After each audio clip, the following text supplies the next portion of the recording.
Welcome, welcome, welcome. My name is Mikhail Thorpe, and this is the Expat Money Show. Today, we're going to be doing something a little bit different. We've got a really fun episode and a country that we've never talked about before. Now, before we get into the episode, I just want to mention to everybody that we actually have the summit coming up, October 10th to the 12th. I am super pumped about it. I am so excited. We actually start working on the summit basically the week that the summit finishes. We're already working on the following year's summit. So we're already 11 months in to working on the summit. It is coming out very, very soon. You guys can actually grab a free ticket if you go to expatmoneysummit.com, expatmoneysummit.com. Go and grab a free ticket. There is going to be so many cool presentations this year. We've been spending a lot of time curating the speakers, curating the presentations. I can't wait to sit down and hear what everybody has to say. Now, the focus this year is going to be on Latin America, specifically Latin America first. Latin America is the future, and I'm really, really pumped about that. So go to expatmoneysummit.com. Now, today for the episode, I am joined by my co-host, Mark Clare. Mark, how are you, sir? Mikhail, I'm doing great. It's good to talk to you again after so long. Yes, like 17 minutes or something like that, I think, since our last conversation. Yeah, in podcast continuity, it's been a few months. Yeah, in real life, it's been an hour or two. Amazing. Well, Mark, I thought I would share with you a little bit of my recent travel adventures. If you're interested, maybe we'll dive in. I am interested in it. Mikhail, before we go even too further on the country you went to, I don't even know exactly how to say it. So why don't we start there? Because I've heard it said a couple different ways. I've heard Guyana. What's the consensus from being on the ground and what you heard there as the consensus pronunciation for this country? So I have a pretty good ear. You know, we are a multilingual family. We speak multiple languages at all times. I was listening to how people said it, and I actually heard both Guyana and Guyana on my trip. Now, I think the difference might be the background of the individual who was speaking. And we're going to kind of get into the demographics and the ethnic divide with the people. But I heard it pronounced both ways. So if I use Guyana and Guyana interchangeably, then I am trying to give respect to all Right. all It's not ethnic because you're mixing it backgrounds up in the country. You're trying to be as accurate as possible, which actually means Yeah. using both pronunciations. This is my version of inclusion. There you go.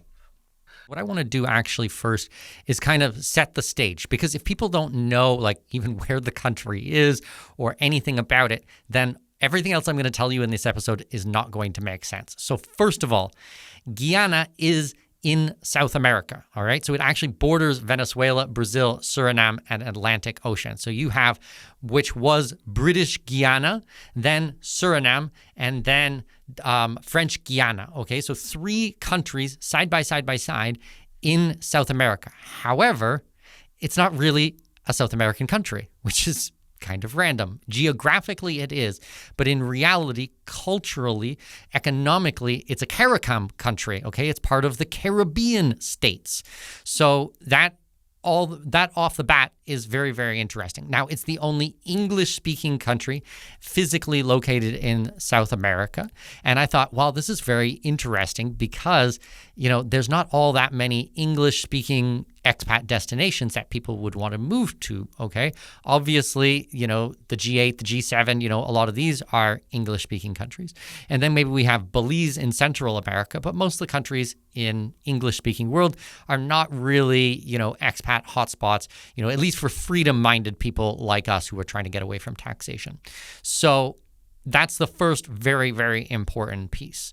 Now, Guyana has about 800,000 people as of 2025, and the capital is Georgetown. This is where I actually went, was to Georgetown itself. Now, they have their own currency, the Guyanese dollar, the GYD.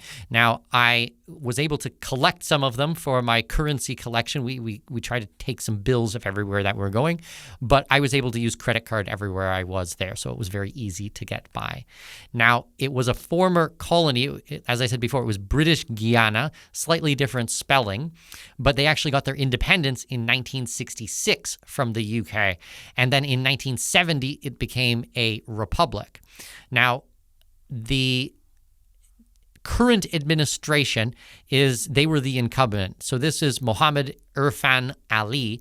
He is the incumbent, and we actually went there at the exact same time as the election, because I am very interested in a lot of these things. So we were there for the election, for the recount, and it was very interesting.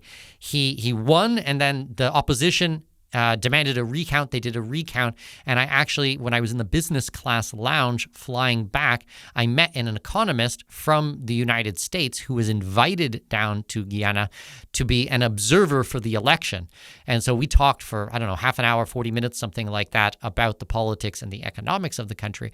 And I was like, he was explaining, he was specifically invited as an observer, as well as some colleagues and other people. And I was like, and how was it? He said, totally clean, no question about it.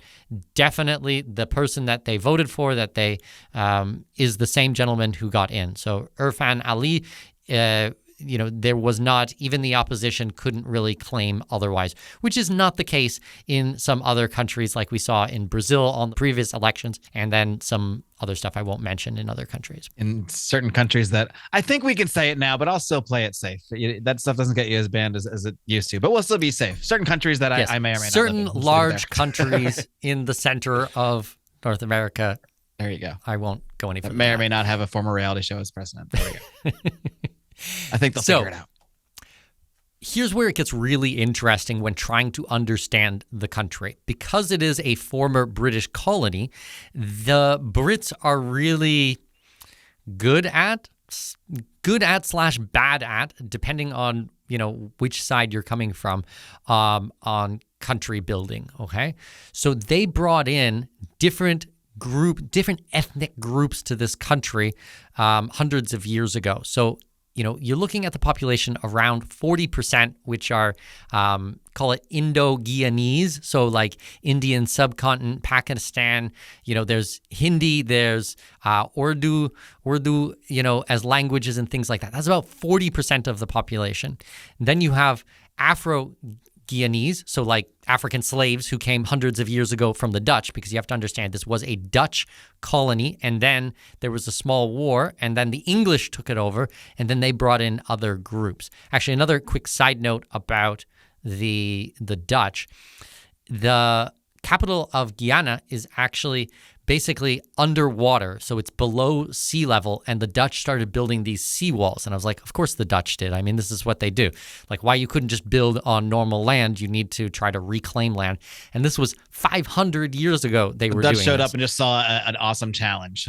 Yeah, so it's like the tide goes out. It's like, I don't think the country should start here. I think the country should start over there. So they had to build seawalls.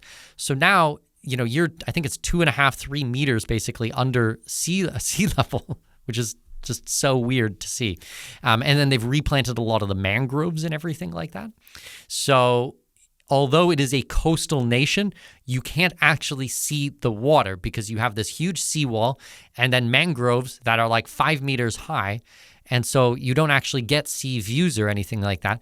But anyways, the ocean is very dirty. It's not really dirt. Well, actually, I guess technically it is dirt because it is the rivers that are coming in and bringing in all that, leaves and debris and everything like that.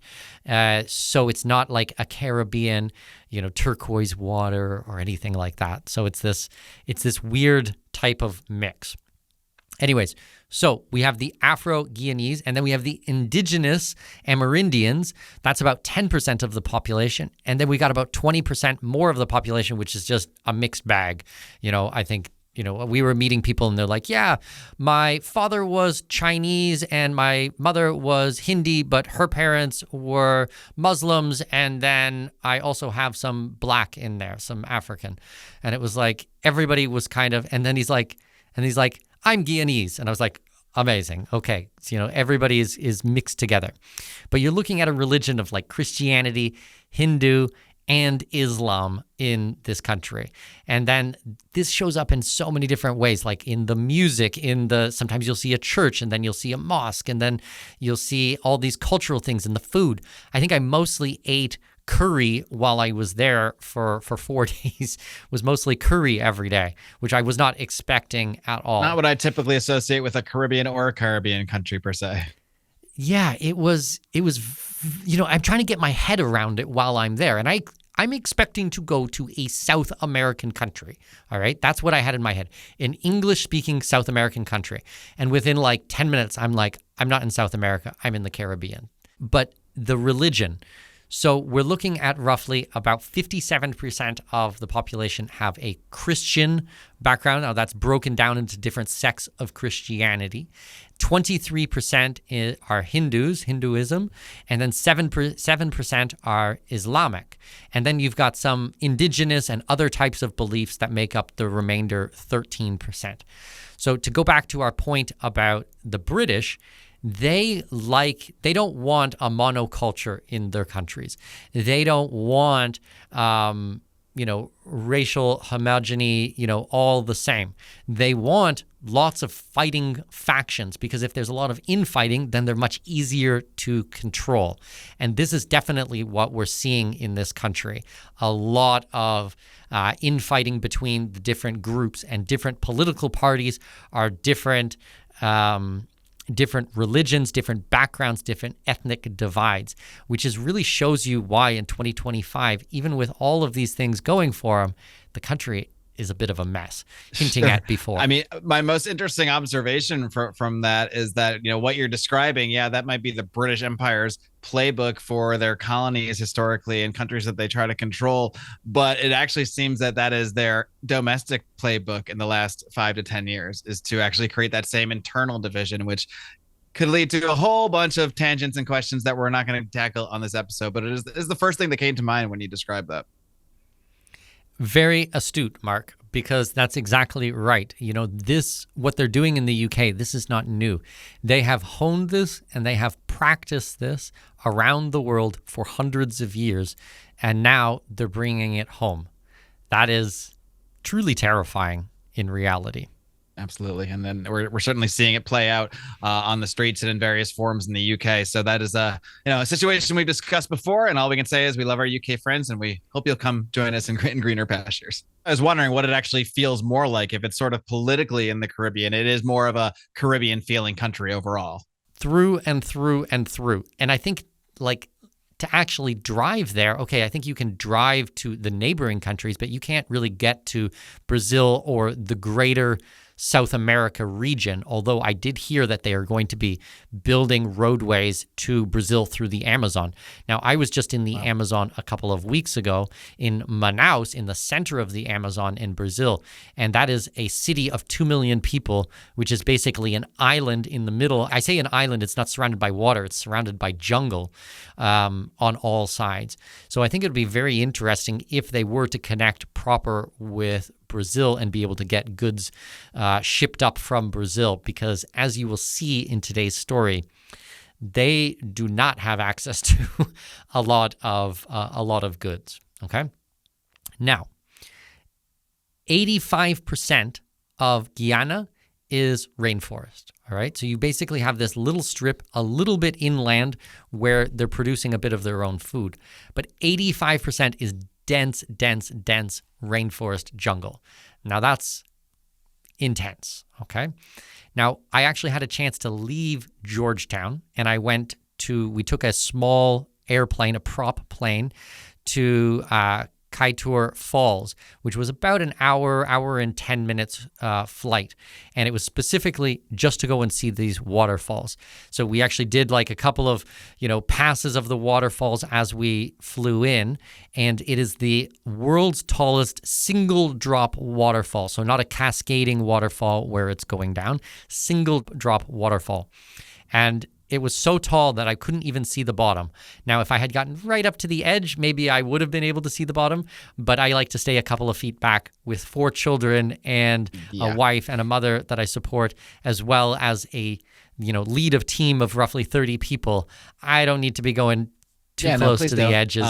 They have drones now for a reason. If you want to see that stuff, there are other methods. Than exactly. I'm like, I'm not taking a risk on this whatsoever. So I'm going to stay, 4 feet back or something, 5 feet back. Is it that actually? Can you actually get that close that you could theoretically just sort of spill over if you were not being careful. 100%. And it's, we went and saw the falls at 3 different vantage points. There's no railings.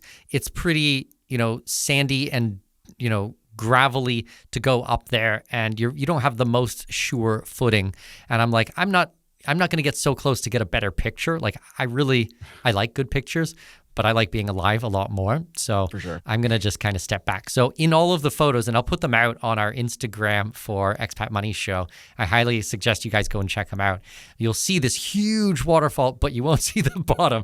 And that's the reason why, because it was just so tall and because I am very particular about staying alive. Okay, so economically, this country is very focused on a couple of things. So historically, it was like sugar, rice, gold, lots of mining and things like that. But today, it's oil. Oil dominates everything in this country. So they're doing roughly 660,000 barrels a day in 2025. Now, this has obviously created some tension with their neighbors of Venezuela. So obviously, everybody understands that there's an embargo with Venezuela. There's sanctions in place against the Maduro regime. I do not like the Maduro regime whatsoever. Really horrible, abusive there.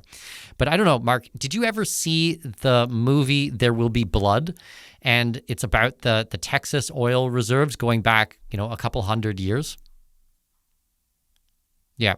So there's one point in the end of the movie where they start talking about selling the oil reserves. And this gentleman's been wanting to buy the oil reserves or buy the oil rights for decades. And he says, I will sell them to you, the richest ones. And he said, no, you don't understand. They're gone. I already drank them up. It's like a straw. Instead of going straight down, they went on an angle. And they started sucking up all the oil underneath someone else's reserves. It appears that is what is happening in Guyana and Venezuela. So they've discovered oil in Guyana. You mean on the Guyana side they've discovered it, or? Yes. But interesting. what they're saying is that it is like this, like on an angle going into Venezuela's. So instead of going straight down in the offshore rigs, they're going on an angle and they're sucking up, they're taking all the oil out of Venezuela, and Venezuela is pissed. Now, the U.S. is actually sending naval cruisers and things like that to defend against Venezuela because the U.S. is the buyer of this oil, so they want to get access to this. So that might be a little insider reason, or maybe not even that insider. You just had to read the headlines a little bit of why the U.S. is suddenly very interested in Maduro and his wrongdoings, which I think we both agree, not a good guy, not someone we really like to see in power, but that doesn't necessarily mean that, we're coming in as a white knight savior here per se. Well, I had a chance to go and visit Kuwait.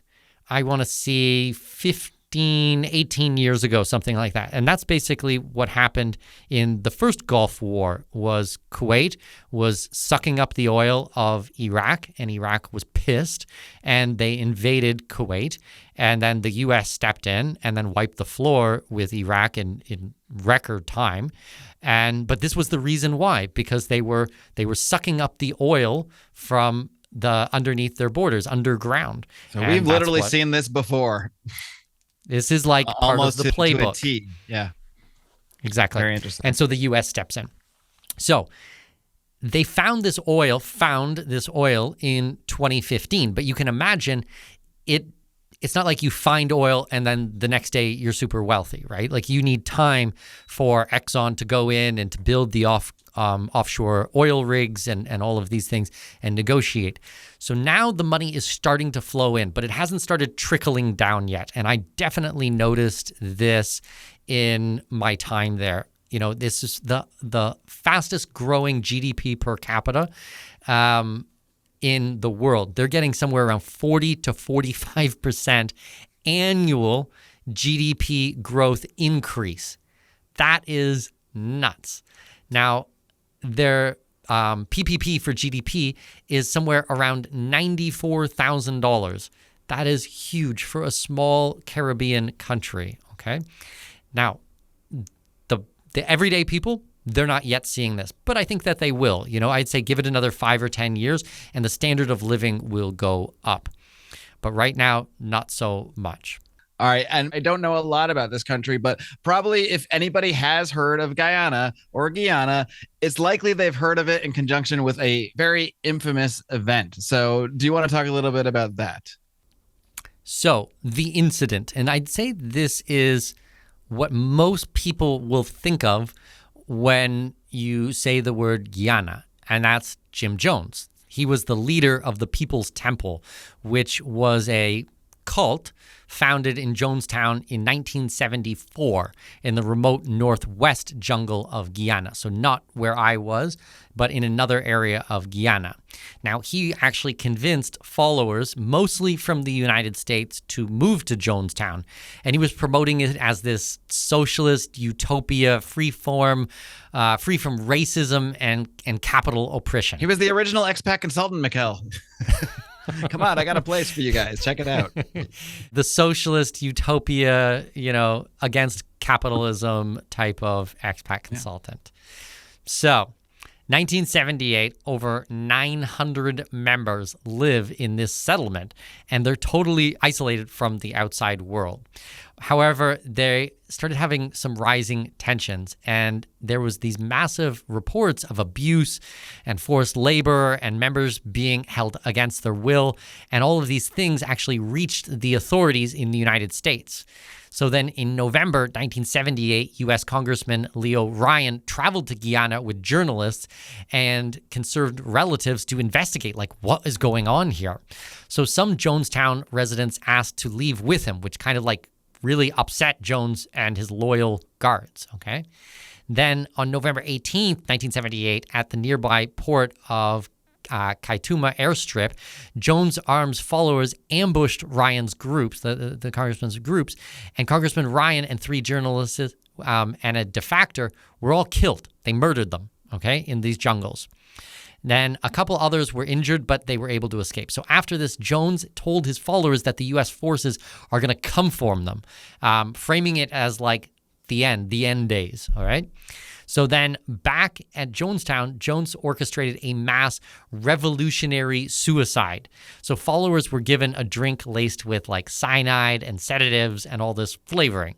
So the brand was actually Flavor Aid, but the phrase drinking the Kool-Aid kind of stuck after that. So the children were poisoned first, which just makes me, just gives me horrible, horrible goosebumps even saying that. Children were poisoned first, then the adults. Now, many compelled under pressure, while others were forced to take it. Now, Jim Jones himself actually died of a gunshot wound, likely self-inflicted. So the total was 918 people died, including over 300 children. He couldn't even drink his own Kool-Aid. Unbelievable. No, he ended up blowing his, gunshot wound. So I'm not sure what exactly that looked like. Sure. I mean, in theory, I don't know which would be better, to be honest. So I'll leave that to his own discretion. Well, cyanide, I think, is a pretty horrible way to die. From my understanding of cyanide actually stops the mitochondria in your body from functioning. That creates ATP, which is how your body produces energy. So you basically die because your body cannot produce electricity anymore, and that's it. And it's instant death. And I don't know about instant, but it's a very fast death. And certainly not the way that I wouldn't choose either way to go personally. Yes. Hopefully I will die at 200, surrounded by loved ones, in my own bed. That would be ideal. Yeah. No waterfalls, no Kool-Aid. Yeah. 50 passports to my name and. Yeah. But I'm sure the locals don't necessarily love that is the most famous thing about where they're from.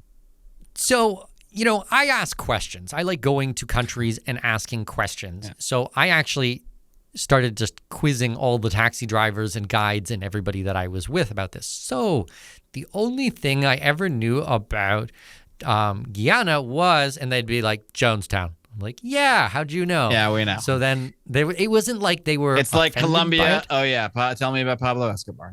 It was. They knew it and they were bored of talking about it. I think that was kind of the response. But I had to ask the questions. I had to, maybe it was insensitive, but I had to kind of ask. But I asked many other questions, which, helped me prepare for this interview for you today because, chances are most people are not going to go to Guyana. But hopefully in today's episode, you're going to learn a few things about it and it will be useful to you. And then you can make a decision if you want to visit or not. So that is the incident, as you and I are calling it, Mark. But pretty crazy story, right? Yeah, pretty crazy. And I can imagine it's just every cab driver has met thousands of you every year that ask the same damn question. So for them, they're probably just over it. But hey, you got to ask and they got to understand. Well, Jonestown really stands as one of history's starkest warnings about cults, manipulation, and mass control, and especially relative to what we've gone through in the last 5.5 years with mass control around the world. I think there's a lot of lessons to be learned from this, a lot. So tell me more about the trip itself. What else did you see there in Guyana? What were your initial impressions? Is this the place you want to return to? What are your overall thoughts based on what you've seen? So we left. I did a full day in the office, interviews, client calls, client work on Thursday.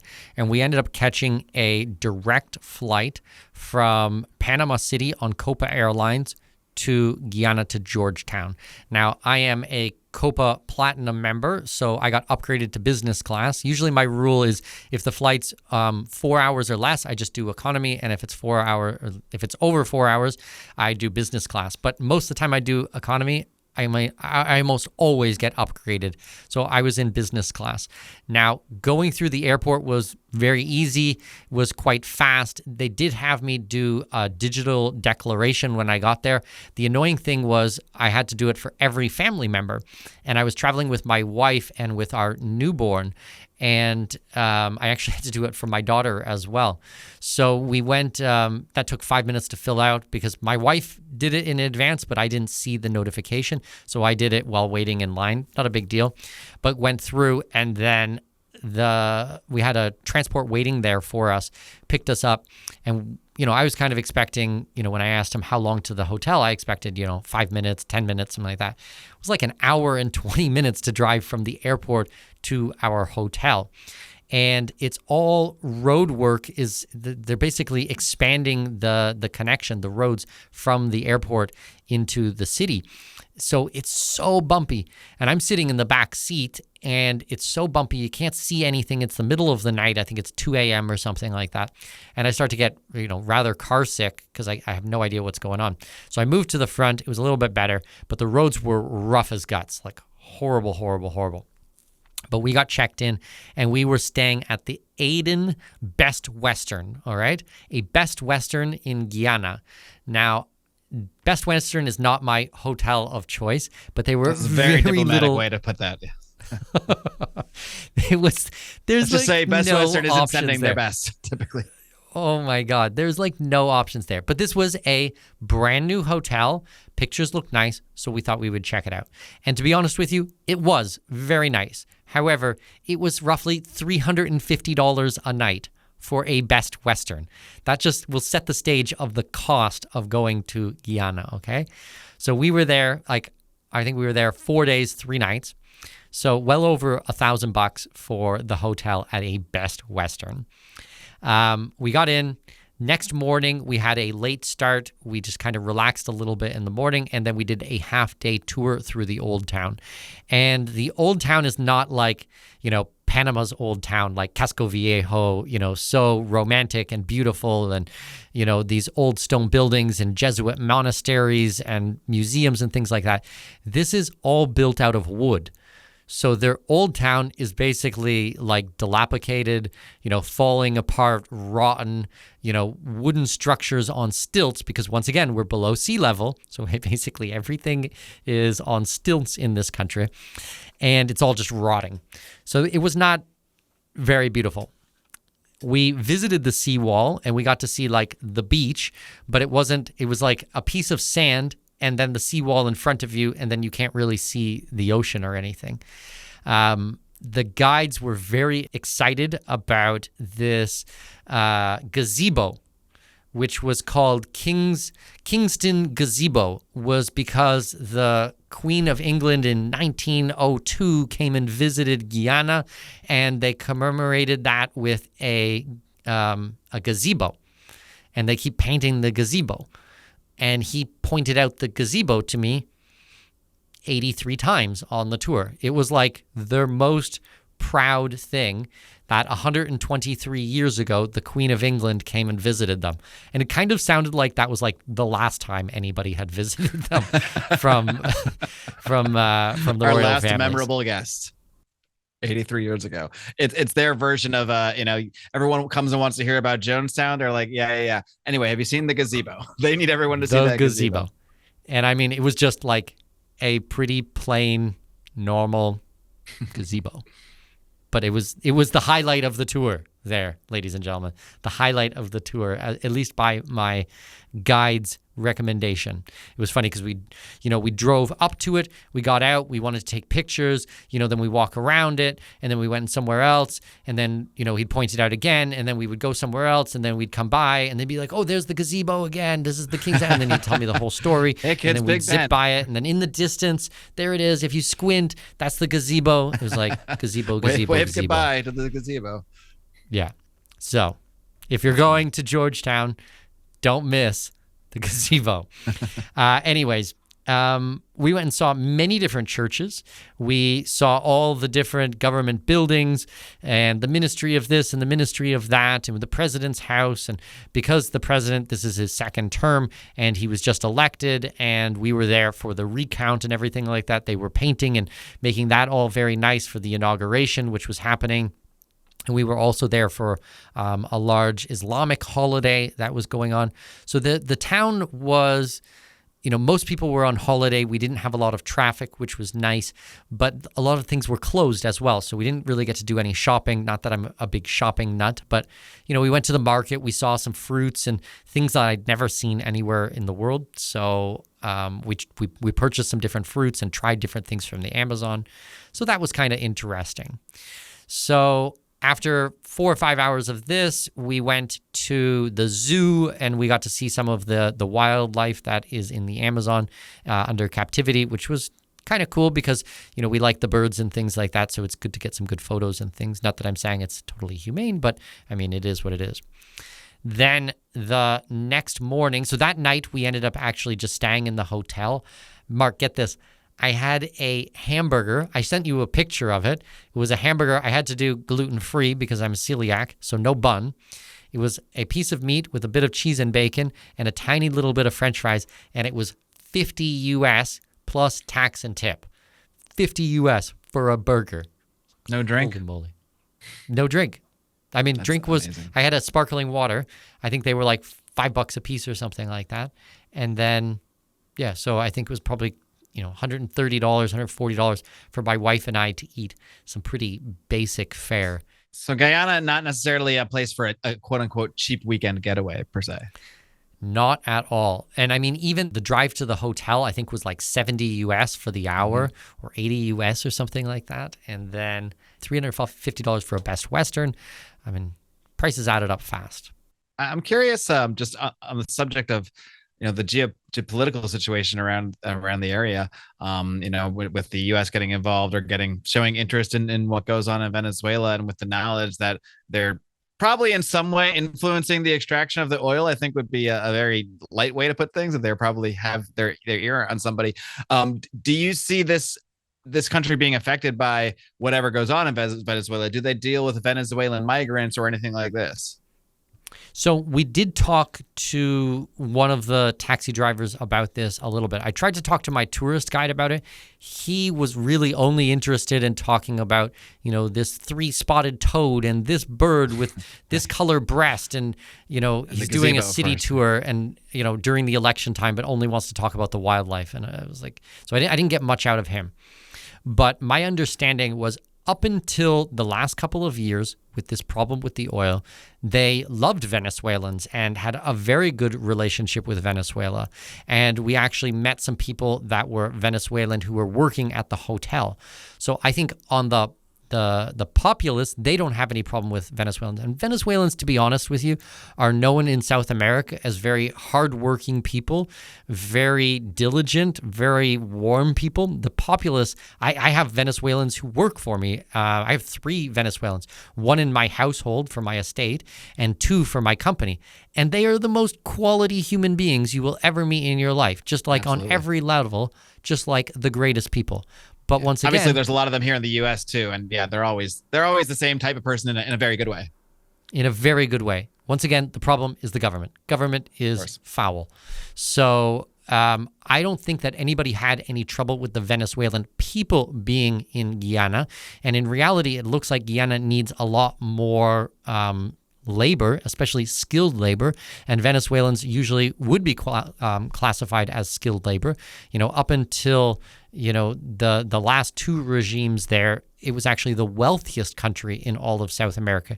So they actually have a lot of human capital from these countries. Now that human capital has fled, there's a massive diaspora around the world of Venezuelans. They've brought that human capital to other countries, but Guyana is one of those countries where they're living in. Any other big highlights from the trip itself to share? Well, so this was arrival day. This was day 1. Day 2, we actually chilled out at the hotel in the morning, and then we went for a walk in the botanical gardens. Botanical gardens were pretty lousy, to be honest. There was no signs what you were looking at. It was just some random trees. We did see some large lily pads. And, my wife was very excited about that being from China because they have a lot of gardens with lily pads and the flowers from these. But the botanical gardens, there was not much going on there. So we walked around. It was very, very hot. And then in the afternoon, we got picked up and we went out to take this low aerial flight, the prop plane, out to the falls. The falls, as I described before, are very, very beautiful.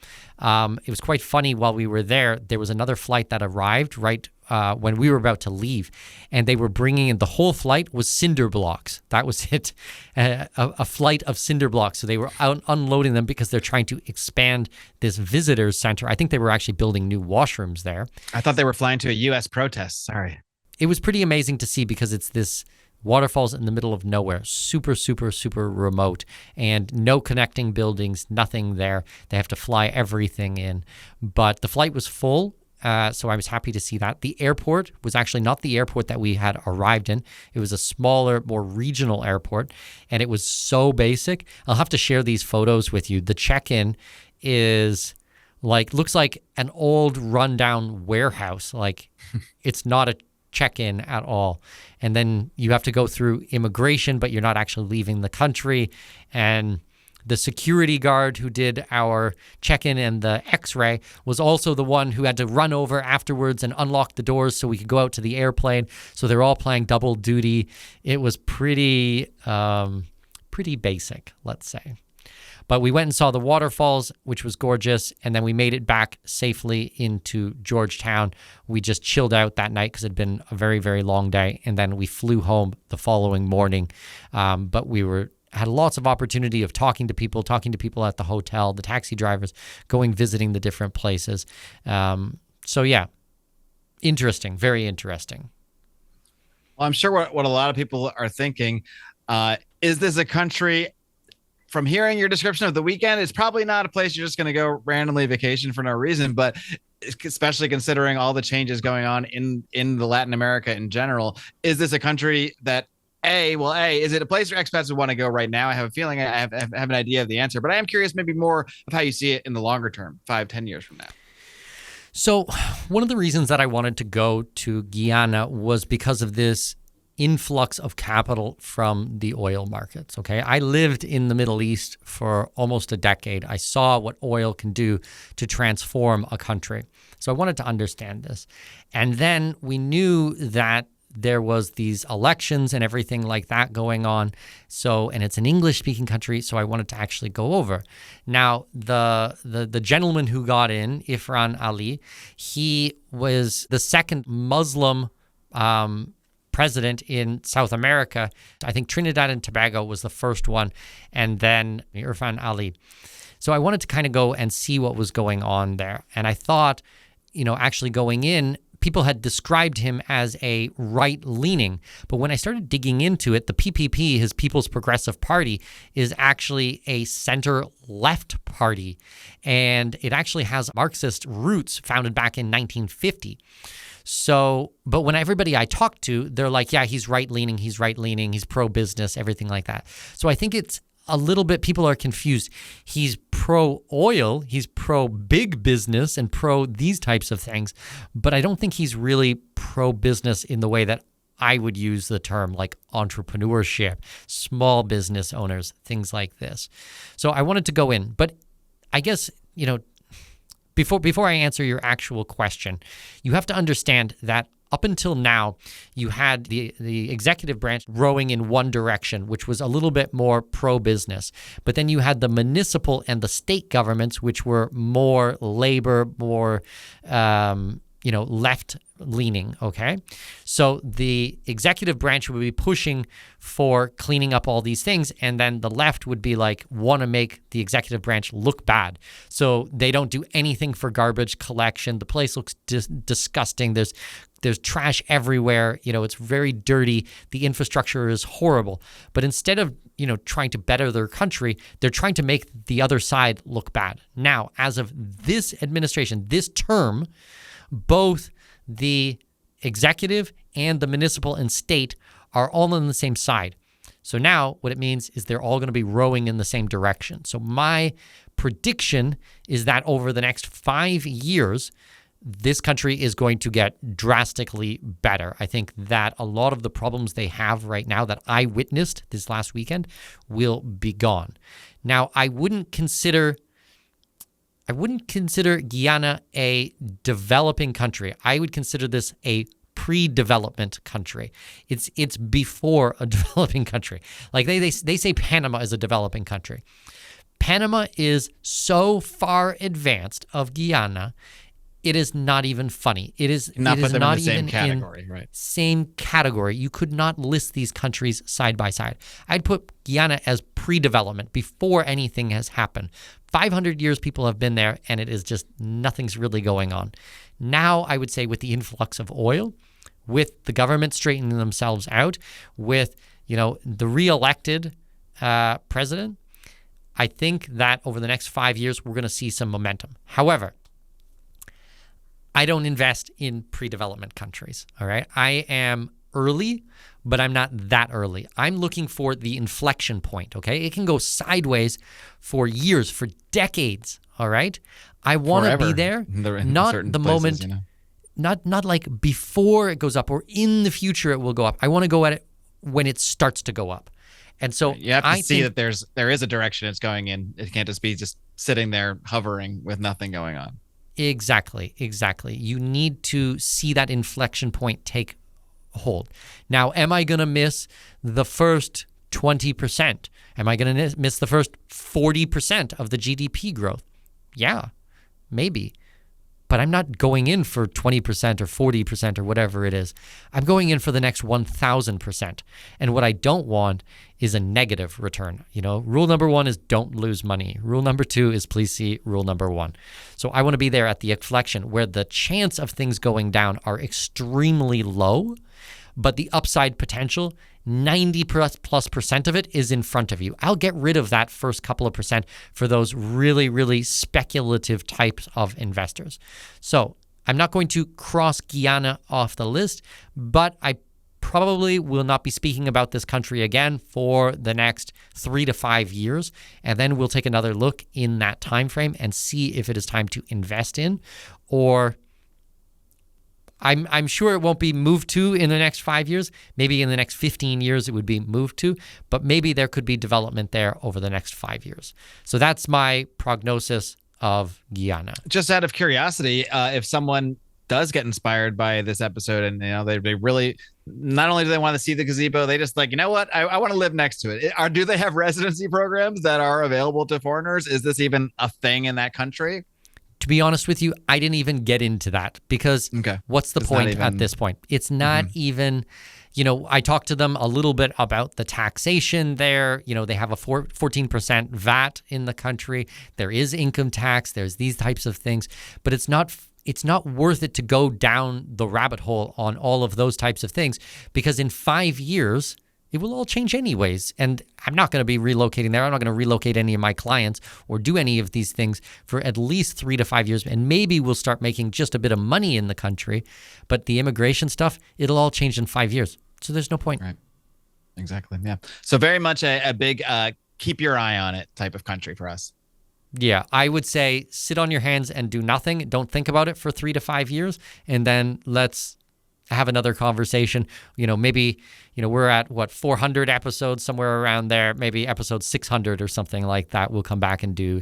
I'll pencil into the calendar right now. Guyana follow-up. Put it on there. All right, Mikkel, any other points to touch on about Guyana? Any other final impressions? Did you at least enjoy the trip itself, even though you don't see it as a place, for expats right now? Were there nice things about the country that you could say, hey, if you got the money to blow at a Best Western, would you recommend someone checking it out for the sake of checking it out? No, I wouldn't. And I can't even go that far. I'm trying to help him here. I'm doing my best. No, I mean, so I've had this goal, Mark, since I was like 12 years old or 14 years old, that I want to visit every country in the world. Right. All right. So if someone else has that same goal, then it's, if your goal is to go to every country in the world, then you have to go to Guyana. There you go. You heard it here first.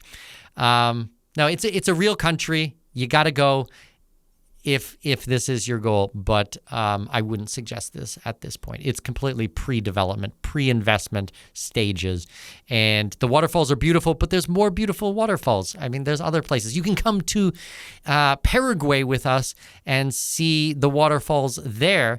This is the transition I'm setting you up for. Tell them about all the great places we are visiting.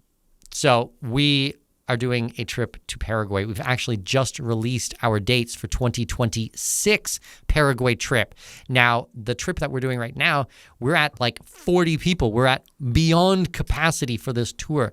And I'm going to be taking people to the Iguazu waterfalls. Now, this waterfalls is like make your head explode. If you are into natural beauty, this is insane. And Paraguay is prime been there from a for different development. country's point of view, but it's incredible. 100%.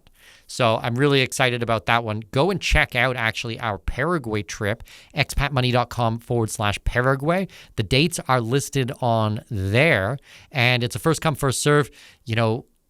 We have stretched this group to 40 people. I am sure I'm going to regret that decision, because herding cats of 40 people is very, very difficult. I find around the 25 to 30 people mark is like the sweet spot, and I probably will strictly enforce that next time. What happened was I ended up getting 2 families at the end, both private clients. One was husband, wife, 2 children. The other one was husband, wife, 3 children. So it added 9 people to the group because I said yes 2 times, so that's just how we ended up getting that high, but that's not regular for us. Right. And then, of course, as we talked about on the podcast a couple weeks ago, we've got the big trip to Colombia coming up in November. Colombia, absolutely. November 30th to December 6th. This is going to be another amazing trip. I really love Colombia. I think that this is a very good option for people. I'd like to, make a personal invitation for everybody listening today to join me along these trips. I first went to Colombia over 20 years ago. I have a history going back and forth with that country. It is prime for development. It is the inflection point right now in these types of countries where you want to go and spend time, you want to learn, you want to educate yourself. In 5-10 years from now, when Guyana is up and running and possibly a good day, Paraguay, the best years will be, all the development, the prices will be behind. Same with Colombia. 10 years from now, you're not going to be able to get these prices. There's no question about it. So everything in the correct time. All right. Amazing. So, Mark, thank you very much for listening to my travel stories. I feel like, remember, you used to invite people over to see like photos of your trip and hear about it, and like you got the little equivalent of that. Yes, exactly. The little slides and the slideshow, and we could have put the photos. Maybe that's what I'll do next time. I'll make you sit through a slide presentation. And now next time I'm at a cocktail party, if Guyana or Guyana comes up, I'm going to be ready, and I'm going to have a few facts at my disposal, including the gazebo. So I'm all set. Absolutely. This might be an episode you want to listen to twice, especially the gazebo story. Yes. You meet someone from Guyana, you can tell them all about the gazebo there and the year the Queen visited and all of these things. So just putting it out there. Cocktail stories, gazebo. Bingo. Mark, thank you so much for sitting through this with me. And everybody, I hope you guys enjoyed this episode. We thought we would have a little bit of fun today and share a random country, even if it is not an expat hotspot or expat investment country. You don't win them all. It's part of the game. Indeed. Well, Guyana is probably one Latin American country we're not going to hear too much about at the summit, but we're going to hear a whole bunch of different ones, and I'm really excited about the summit. So again, I just want to remind everybody to head over to expatmoneysummit.com. I'll be hosting one of our great geopolitical VIP panels. I'm really excited about that one. So I'm going to personally remind you, if you didn't listen to Mikkel earlier, if you don't want to take his advice, at least take mine. Do it for your old pal, Mark. Go check out the summit. It's going to be absolutely fantastic. Amazing. Thanks, Mark. Have a great rest of the day.